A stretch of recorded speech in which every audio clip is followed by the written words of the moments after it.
Hey everybody, it's Morgana Galaxia. Welcome back to my channel, or welcome to any new viewers. I'm glad that you found me and that you're watching. So I'm getting on today because I got some questions that I want to ask about Russia's war with Ukraine. Okay, so I want to see if we can get a little bit of information on whether Putin will ever be brought to the International Criminal Court and tried as a war criminal, and if he'll be convicted. Let's see what the cards have to say. I also want to take a look at if Sweden and or Finland will join NATO. And, you know, Putin has threatened a military consequences if they do that. Let's see if there's any military consequences. Also, you know, I feel like Putin, one way or another, at some point or another, is on his way out, right? So after Putin, will Russia just put in another Putin version 2.0 in right after him? Or, you know, does Russia have a chance to become either democratic or some version of maybe a socialist kind of country, something better, right, than the dictatorships that they always live under. So I just kind of want to look at the future of Russia for the Russian people. And it really depends on if the people overthrow Putin, then they have a chance to get a different kind of government in there. But if he's, say, for example, assassinated, then, you know, the next FSB guy or the next oligarch or whoever can just step right on in and, you know, be a dictator again if they want, unless that person is so high-minded that they try and move the country towards a democracy or a socialist republic. And then, depending on time, I want to take a look at Crimea and the Donbas region to see how they're going to fare. So that's what's on the agenda today. And we're going to get started with Putin. So he's clearly committed war crimes. Everybody knows it. The problem is that he can't be tried for war crimes until he is presented to the International Criminal Court in Belgium. He essentially has to be apprehended and turned over to them before they'll even start a trial. And it makes sense because why, you know, have a trial and convict someone who's, one, not present to defend themselves, and two, you know, might never ever leave their country and might never be punished or imprisoned or, you know, have any consequences from that trial. So, number one question, will Putin ever be apprehended alive, right? Because if he's assassinated, that takes care of that too, right? So, you know, and really, I'm thinking most likely he's going to be assassinated. But let's see, will he instead be captured and brought to the ICC? Will Putin ever be brought to the ICC? International Criminal Court. All right, let's take a kind of a quick look here.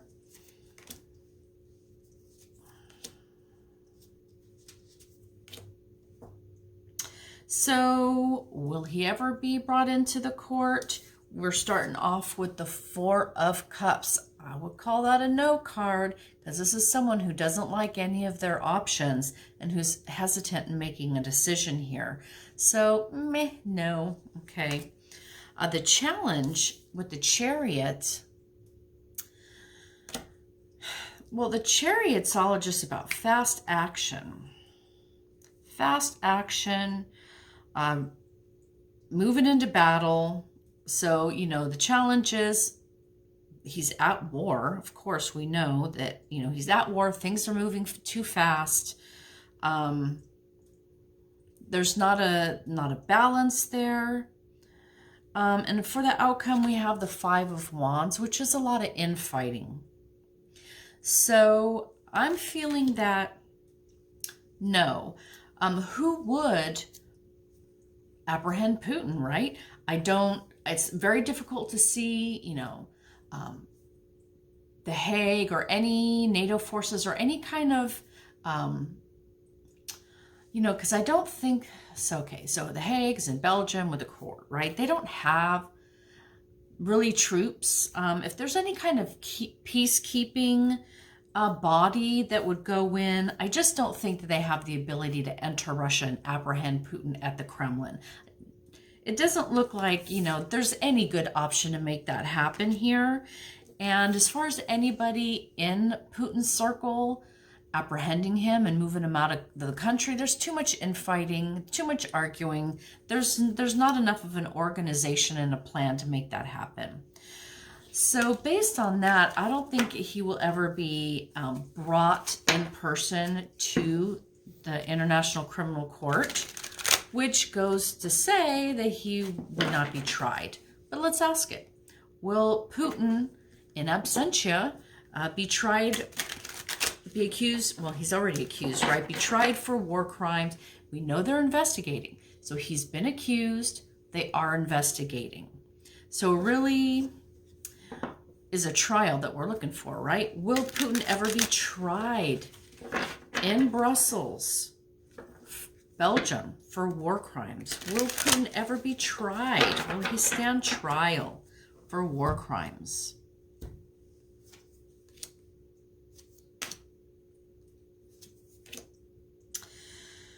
So we are starting off here with a star, which would be an optimistic yes.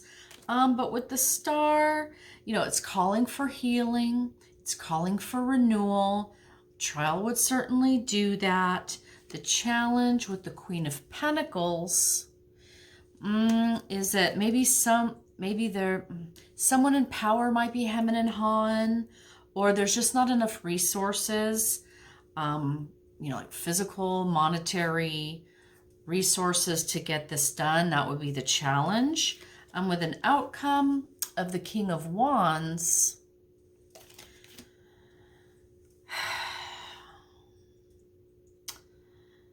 so this definitely, there's leadership there who is casting a judgment. You know, I feel like there are people who are trying to move this forward. We know, like I said, we know that there's accusations. We know that there's investigations. So this would be the body or the sub-body there that's doing these investigations. Someone in authority who's reviewing this, who's doing the work, right?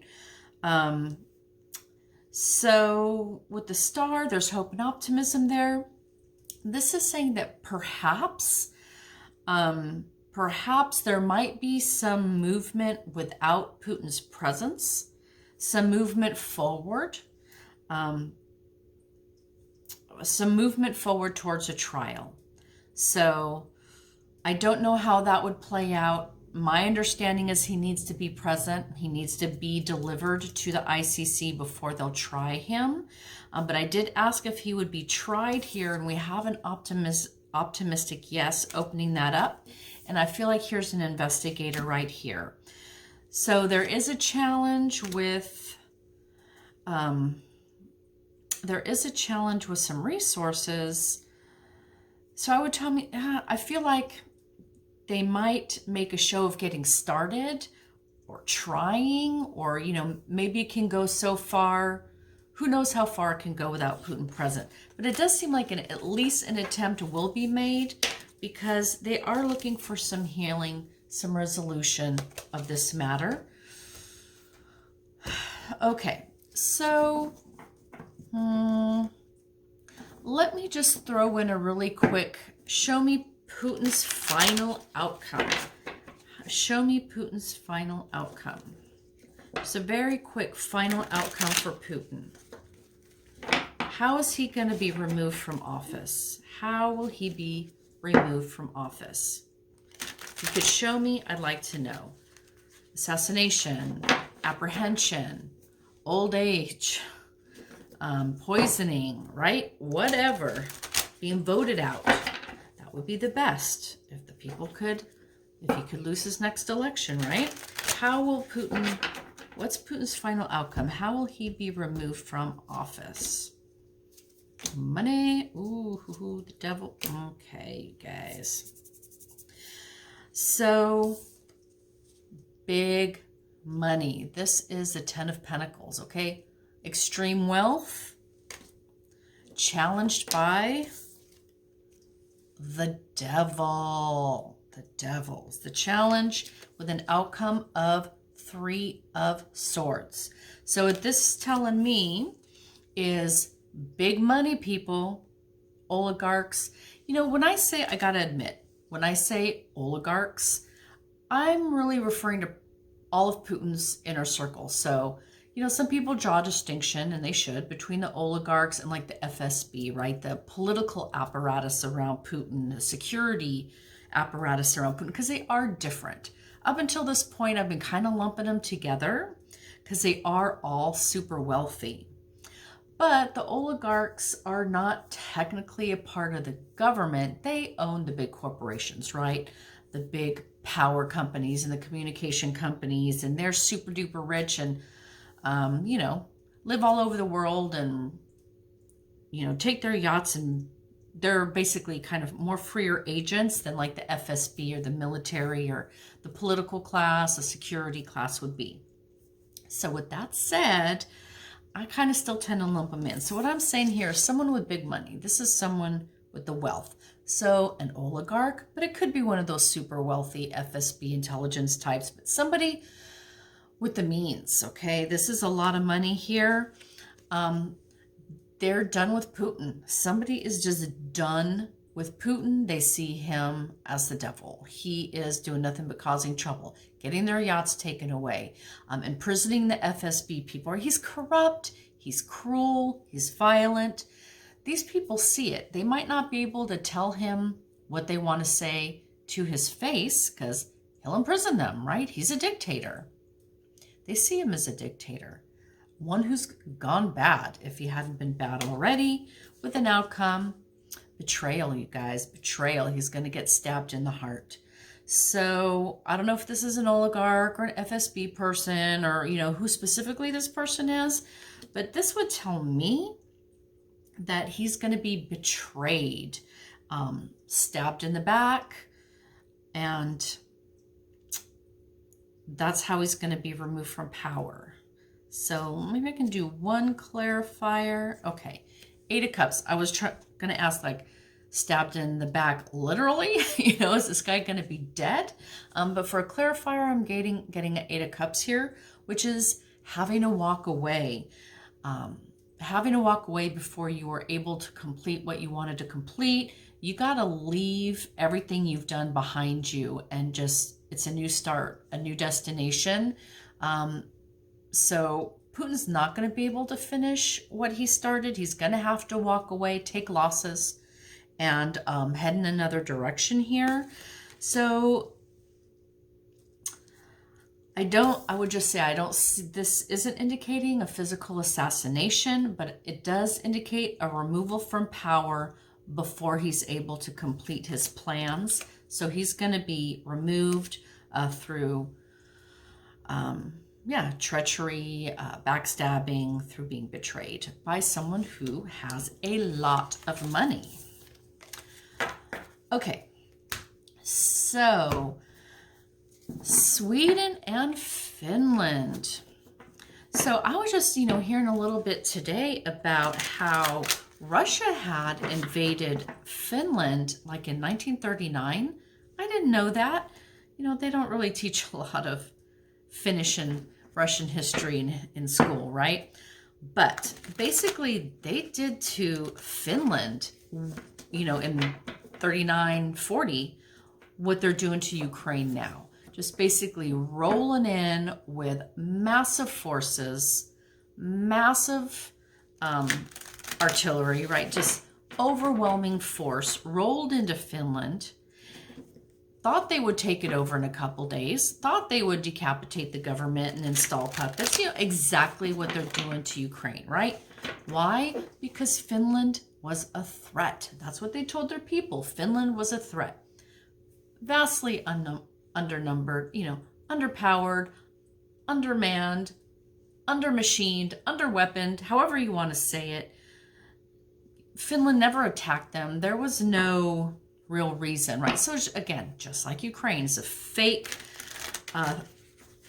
positioning of Finland as a threat. They rolled in like a hammer, and Finland fought back. Finland was scrappy. Finland had the advantage of, being on their turf and fighting for their lives and fighting for their land. So again, just like Ukraine, they stopped Russia, and Russians retreated, they regrouped, and then they went back in and hammered Finland. And apparently it ended with peace talks where Finland had to accept Russia's request of 10% of their country's land. So they basically took 10% of Finland. But Finland got to keep its sovereignty, minus 10% of its land. They are still their own peoples. They maintained their government. Essentially, Russia lost. But because they did so much damage, and the potential is there for so much damage, Finland was like, God, take 10% of the land and get the F out of here before you kill us all. And, Russia had to take that and leave. So this is what's happening in Ukraine. They're rolling in Ukraine. They thought they'd be done in 3 days. Ukraine beat them back. Now they're retreating. They're regrouping, and they're looking to make another assault. And they're going to roll on Ukraine, and it's going to be horrible. Why? So they can maybe force Ukraine to give up the Donbas region or the Luhansk region at the negotiating table, because in essence, they lost the war. They weren't able to decapitate, Ukraine, absorb Ukraine. They lost the war, but the devastation is so horrible that Ukraine might be tempted to give up parts of their land just to end this. Okay, why am I saying all this? Because I'm getting back to Sweden, just to tell you that what they did to Ukraine, they already did to Finland. And apparently Finland was like, this is never happening again. They've built essentially underground facilities for the country to shelter in. They have medical stores, grain stores, energy stores to keep them going for months in the event that Russia ever invades them again. So they took the lesson of their invasion and reinforced themselves. Okay, so will Sweden and Finland, because Sweden said if Finland does it, we'll go too. So will Finland and Sweden join NATO? Now, by all intents and purposes, it seems like it's kind of a done deal. The Finnish people are supportive. A vast majority of the Finnish government are wanting to apply to NATO. It seems like this is going to happen by July when the NATO Council meets again. So, all in all, it looks like Finland and Sweden will be applying to NATO. So let's see what the cards say. Will they join NATO this year? Let's call it this year, right? Maybe not join, but will they submit their applications by June or July? Assuming NATO will approve them. NATO's given that indication. So will Sweden and Finland, apply to join NATO this year? One more shuffle. Let's get a quick answer on that.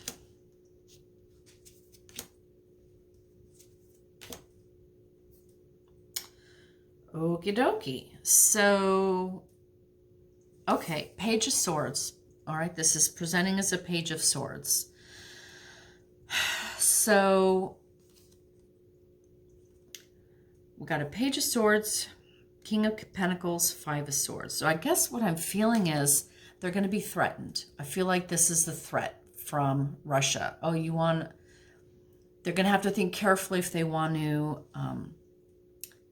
submit their applications. I think Putin is going to ratchet up the threats of military action if they make this move. But on the other hand, if this is Finland and Sweden, they're standing their ground and ready to defend themselves. Now with this page this is telling us they're not at the same level as Russia. They're at a smaller, reduced, level. They don't have the same numbers and the same weapons and all this kind of stuff, but they're ready to defend themselves. They're standing their ground. Their challenge with the King of Pentacles is, so, the king would definitely be, the person in charge of the purse strings. I'm trying to figure out if this is NATO or, I don't think this is Putin. So the challenge would be, I feel like just the process. So, joining NATO is a process, and there's a lot of financial ties that go into that. There's a lot of things you got to sign onto and agree with. A lot of changes you have to make as a country. So that's kind of what I'm feeling here. The challenge with Sweden and Finland is more procedural. How are they going to maybe, join that union?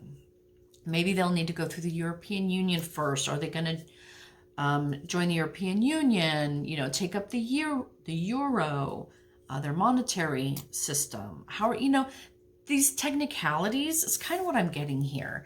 They're going to have to hammer through some technicalities. In the end, though, we've got a 5 of Swords. This is a kind of the end of a battle. It's definitely an end of a battle, a scorched earth battle, and you're kind of taken up. You just kind of, let's see. So Finland and Sweden join NATO. I gotta tell you, this is kind of giving me the indication that Putin might kind of make good on a military consequence for these two countries. This is a land battle here. This is an attack, an offensive. At this point in the card, it's over, and you're just kind of picking up the pieces, picking up what's left, clearing the battlefield of all, the weapons and burying your dead and that kind of thing. But it is, the message of the card is like, don't give up. If you really want to win this, you don't give up. You got to fight, give your last all to make this happen. So I guess where I'm going with this is, I don't think this is going to be easy peasy for Sweden and Finland. I think if they make this move, Putin's going to threaten them, and then he's going to try and follow through with that threat, and there could be a military attack on most likely Finland because they share that border. So incursions over the border, right? Stuff like that. I'm not saying he's going to bomb Helsinki, but I think there's going to be some military incursions across the border just as a warning shot to Finland.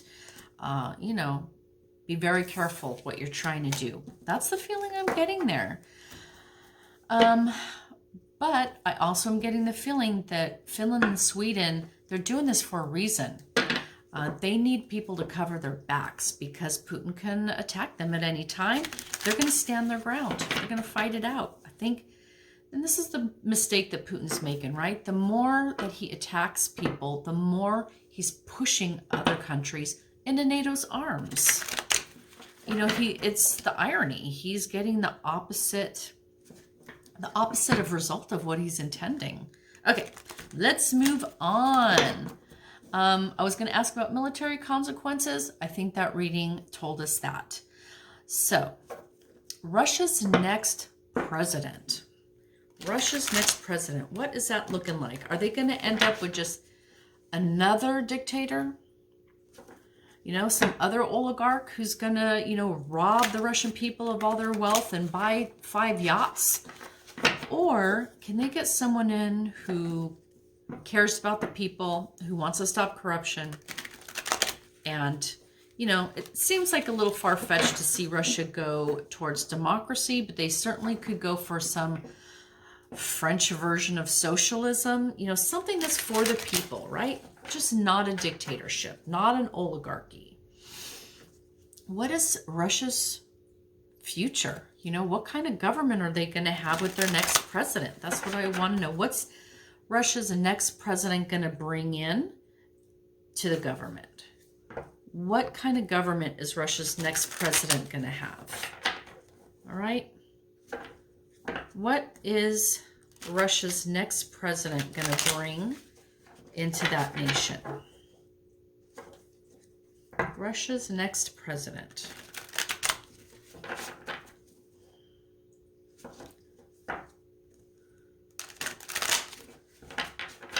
Okie dokie.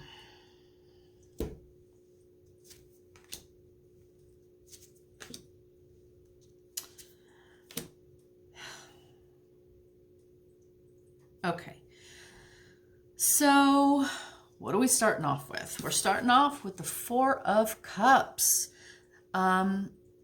So, when Putin's out of power, they're going to be in a fix. They're not going to know what to do. They're going to have some pretty bad options in front of them. They're not going to know which way to go. There's going to be maybe some hesitancy, some procrastination, kind of picking your least worst option. That's the meaning of this card here.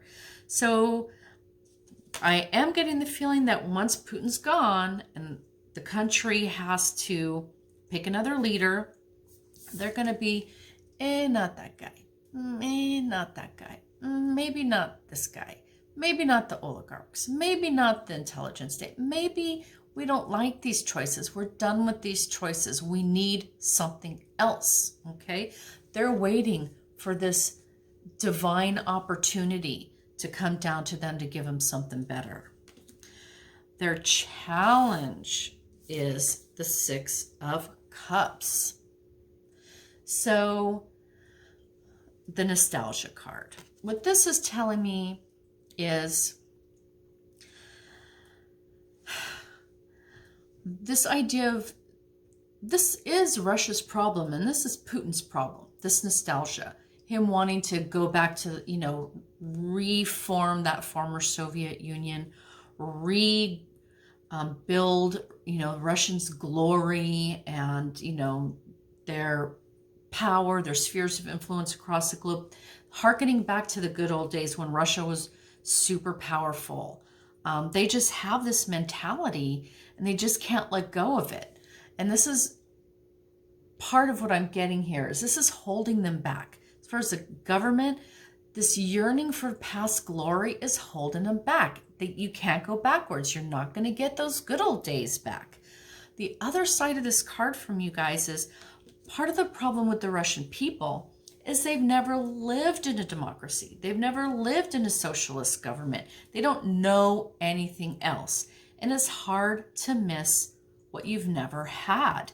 It's hard to fight for something that you've never had. They don't, it's like, for America, if you were to try, right now, these corrupt politicians are trying to break American democracy, right? And we understand what we have to lose, and we're fighting to try and keep our democracy. Russians don't have that history. Sorry, you guys, just started pounding rain outside. Anyways, they don't have that history. All they know is dictatorship. All they know is that the czars, right? I gotta take a pause and take a look at this. Hold on. Sorry, you guys, but oh my God, it's like hailing out there. It's like pounding hail. Had to go take a look, but now I'm back and I'm moving on. Okay, so nostalgia. That's their challenge. With the outcome, we have the Knight of Cups. The Knight of Cups. So the Knight in shining armor.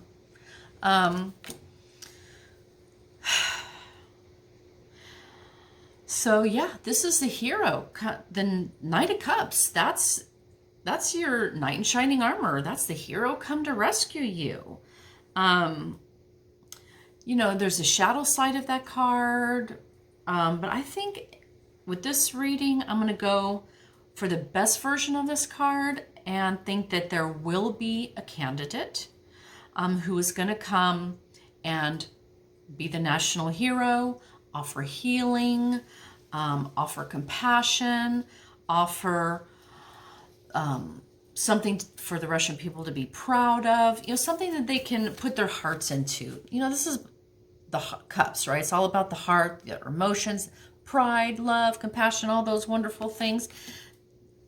This knight is coming to offer those things to the Russian people. Now, the knight card could give a little nod to maybe this is someone who comes out of the military. That's a possibility. But the intent is good. It's there for the Russian people, for healing, for positive emotions, you know, a positive move forward here. And I'm just going to pull a little clarifier, and I get the Ace of Swords. So that's victory. Victory and justice. So I'm going to leave that there. I think that, I don't know when this is going to be. Cups, let's see. Cups would be, what is that? Weeks, months? So within weeks or months, let's just say, Putin's inevitably going to have to go. And when he does, yeah, the country's going to be scrambling a little bit. They're a little hobbled by their lack of experience with democracy or other systems.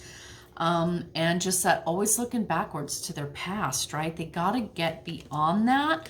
But someone's going to come.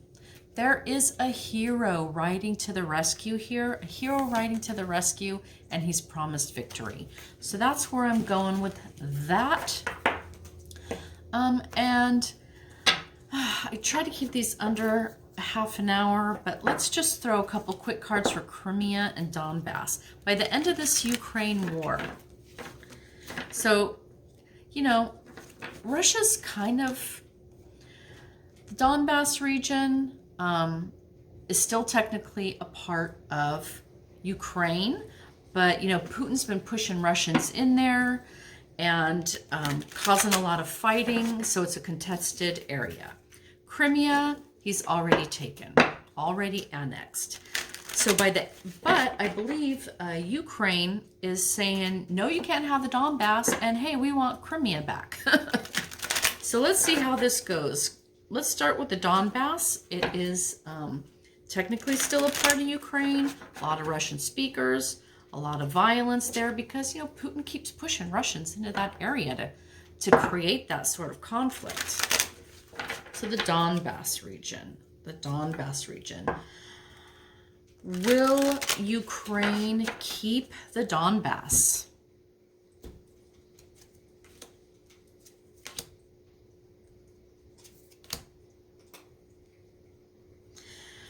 Will Ukraine keep the Donbas? Okay, we're starting off with the Emperor. You know, I gotta say that's Putin, right? He's, the Emperor generally is well, gosh, you know, the Emperor in its best card is a great leader, someone who's strong, fair, just, wise. That's definitely not Putin. So there is a potential that this could be Zelensky right here. Let's see where we're going with this. But here there is an Emperor card. So we're either looking at Zelensky or Putin, depending on if we're reading it right or reversed. The challenge with the Hanged Man is delay, having to re-strategize, having to think about stuff a different way, just re-strategizing. There's delay there while you're thinking how you want to go about doing something. With the Queen of Wands,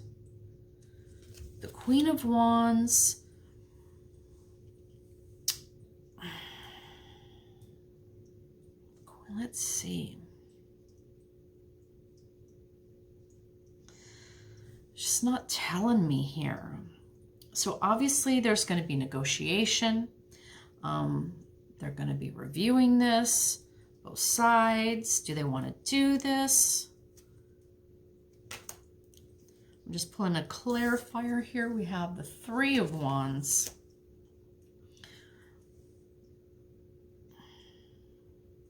So I'm feeling that this is diplomacy. This is the diplomacy that's going to be happening here. So the Emperor, not sure which president this is. They're both present in this card. This is Zelensky. This is Putin, okay? They are re-strategizing. How is Zelensky going to keep the Donbas? How is Putin going to grab the Donbas? They're having to look at it differently, rethink the situation. This is diplomacy to me. I think they're going to be in talks. They're going to be haggling this out. In the end, we've got a 3 of Wands, and I feel like this is sort of, you know, looking out across the land, looking at your territory, looking overseas, looking to go home. I'm not gonna lie, it's not 100% clear, but I'm leaning towards Ukraine is going to be keeping the Donbas. Putin's going to have to rethink what he wants to do there. This is why he's regrouping, right? Redeploying, re-strategizing, but diplomacy is still in play. And in the end, he's looking for home. I feel like he's looking overseas, looking back across the border, looking to get out. So there's a chance that Ukraine might hold the Donbas. Okay. And finally, Crimea. Let's take a quick look at the Crimea region that Putin has already annexed, brutally annexed. And I hear there's soldiers from Crimea who are coming up into Ukraine to fight for the Ukrainian side. All right. Crimea. How will Crimea go at the end of this war? Will they be returned to Ukraine or held by Russia? Well, Crimea, which way will it go? Will they go to Ukraine or go to Russia?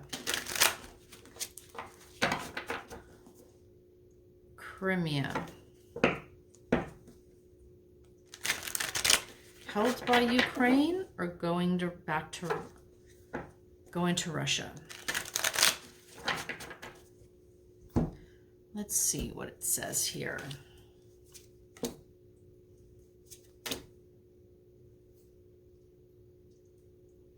Okay, so we've got a Queen of Pentacles, someone who with some authority, with some finances, with money. Say, for example, I'm getting this is NATO assistance to Ukraine, right? Giving them the money, giving them the funding, giving them the weapons, giving them all the resources that they need. Their challenge with the 7 of Cups, illusion, delusional thinking, things are unclear, you're not sure what goals you can meet and what goals are illusionary, so there's confusion here. That's the challenge.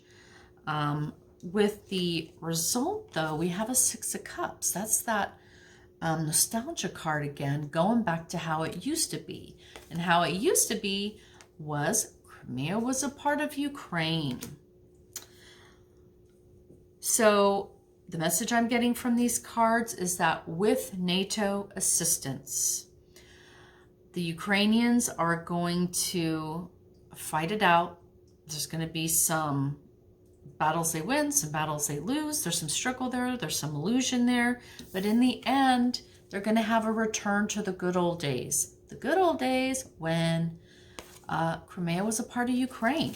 So I think that's what the cards are telling me, that they might get that region back under their nation. So it's kind of hard to see how that could happen, but you never know what ends up in war. So everybody, I'm going to leave it there for today. Thank you so much for visiting my channel. If you want to hit like down there, that'd be great. If you're not a member already, go ahead and click join. I'd love to have you as a subscriber. And in the meantime, stay safe, enjoy your lives out there, and I'll be back with you in a couple days, okay? Bye, everybody.